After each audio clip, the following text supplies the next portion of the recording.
Okay, guys, this is part A of chapter 2 of the rest of my life here. This is to say you can't say I didn't try. I have sitting here this email that I sent to lpillar@shink.org, that's Signature Health's main email address, saying I'm receiving mistreatment, yada, yada, yada, all the way down in capital, my will is to defend myself, etc., etc. In here, me telling them how they're violating my right to receive treatment.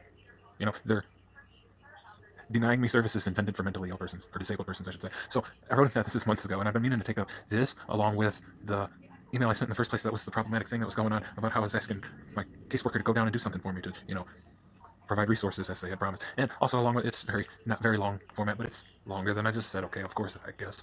Along with that is a notice of no contact. Thank you for accepting my conveyances. The goal of this article is to make sure you're provided every opportunity to find a resolution to any concerns you may have with your management of ongoing treatment relative to myself. In an effort to supply and gather more information and help bring about a resolution, we have made several attempts to contact you via telephone, email, and /or walk-in requests. To date, we have been unsuccessful due to your part of fault. If you still would be interested in providing the required assistance your agency promised to me, please contact me as listed below. If your agency cannot establish communication by July 31st, 2025, we'll assume our association to be dissolved, including that any consensual agreement submitted by my part be withdrawn. And my info's on there, and I don't care. Do awful much she says, I'll probably censor it out there. This is an attachment, an addendum to those 3 pieces that's only going to be sent to the Adams board. The rest is going to be sent to Signature Health by return receipt mail. And I realized I'm not going to the post office. There, my agoraphobia was simplified by just going there instead of these other 2 places. Now I'm not going anywhere. I'm just going to go ahead and go online and click and ship.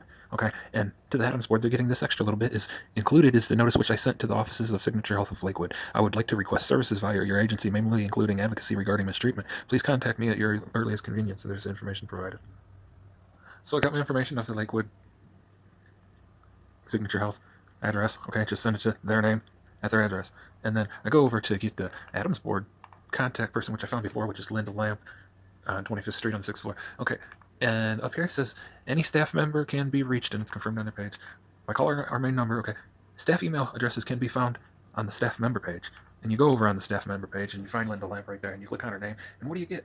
About blank. That's what you get. That relates back to when I was going to file an injunction, and I thought about doing it online because it said on the county website you could, and here's the first page of it, and that's all you get. You go to make a small claims, you can do it online. They only give you the first page, so you can't do it. So here, you can't do it. So I'm going over here, and I'm going to have to pay twice. I mean, send it to both of them. I was thinking about sending it to both of them and send them the email. Send it to them by email as well. I guess I can't do that, can I? So there it is there. You see it. You see it. Total of 4 pages. There's 2 copies of the first 3, and they're going to 2 different places. You see it. And this gets thrown out in my procrastination. I already did this, and it's been sitting here and sitting here. I don't blame me. So earlier today, I went and made a USPS account, and now it's telling me account disabled after I put in my password. And I even got them to reset my password by sending the temporary password to my email address. I put the temporary password in there along with my correct username. I made sure, forgot your username, and I went through all it, and it won't accept the temporary password. But oh, look, if I go on the other email address that I had before and log in with it, it logs right in. It's saying account disabled for the account I just made. Now, let's see here. I go on with the other account that I had for a long time, and I click sign in, and it goes right in, and the details in here are all fictitious. I wonder if it has something to do with me putting my valid details in the new account, saying my account's disabled while they're doing weird shit in my mail. Go ahead and go into my profile section and edit all this fictitious information here and put in my real information and see what happens after I try to buy something, after I try to buy postage, after they obstruct justice here, which is, in technicality, what would be happening if something happened to where they disabled this account to my address. What the fuck? And yeah, it was saying when I first signed up and signed in, it was saying my address is ineligible for one of their features. I think that was to do with return receipt. That's what I'm trying to get. So here we got this page set up here to the first place, to the Signature Health, and it's going to be $761. I'm sure there'll be tax with that. And we're getting the signature services. Cheap because it's not adult signature. There we go. $370 thrown down to $391, $70.61, and plus tax. Here's your 4.5 by 9.5 standard letter size envelopes.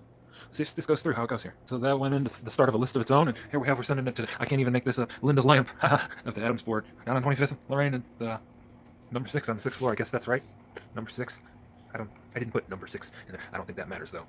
We're going for it just like it is with the number 6. Who cares? It's $761 because of the signature fee making it cost twice as much almost. And let's go with it. And save, hit save. And then we're going to add both of these to our cart and then ship them on out of here in these envelopes here.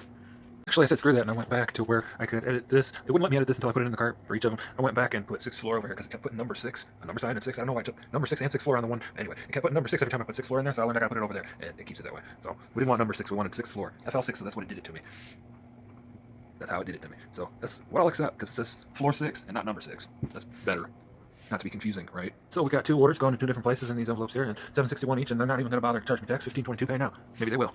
Subsequently, the motherfucker wouldn't accept my Direct Express piece of shit debit card because it's not accepted everywhere MasterCard is accepted. Like Home Depot and, the post office and anywhere you wanted to buy a motherfucking gift card online, you can't use the goddamn thing. You just can't. My brother's been having the same problem with video games. You can't fucking pay for them. You can't buy the shit. You can't use the fucking card. It's fucking useless. So I had to use my mom's card. It went through, thankfully. Now we got 2 outgoing. Outgoing tomorrow. Today's a Sunday. What's it? The fucking 6th of July. Going out on the 7th. Monday the 7th. Do I need to record me packing the shit in there?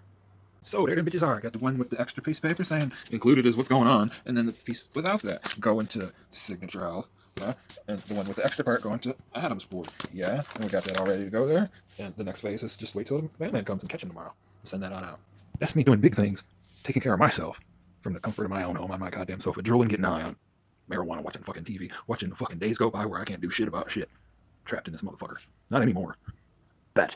And you see what I did there is I paid twice as much for them to sign their names, both of the places, sign their names to the shit, because they got it. Here goes the mailman. This is usually how I catch him. I see him going down that way, or I see his truck and he's already right here. I usually catch him. Yo, here's our mailman coming to pick this shit up. Important signature, right? Alrighty, no, we going on. Yep, cool, yep. Have a good day, bud. This time I'm sure that really matters. That's not what it does usually. Right, yeah. Yep. Thank you. Yes, sir. Yep, thank you. Nice. Yeah, man. Always nice. Like I said, and I wasn't bullshitting, my life is in there. That's my future right there. Easy as that. So I can't really predict exactly how this is going to go, because the possibilities are they linger mingled, but the chances are very slim that Adam's board, the mental health board, will refuse the delivery of the signature required package, and there's a chance that the Signature House will refuse to sign for that and accept it. I doubt the mental health board will refuse it, but if it does, I'm willing to go down there. If the clinic refuses it, I'm not willing to go to see somebody to complain to them, to even to take them a no-contact letter when they're abusing me. And in that case, I'll just go ahead and get a hold of the mental health board and tell them, look, they sent it back to me and wouldn't let me convey. That would be another count of denial of services intended for disabled persons. And here I've had this piece of paper, which I wrote, I don't know, 6 months, a year ago, something like that. And there you can read it if you want. I don't want to pause it because you ain't done yet. And this has said this for at least, I don't know, 6, 8, 9 months here. That's why it says dated. I should have sent them that shit too, but of course, then I'd have to send them everything else.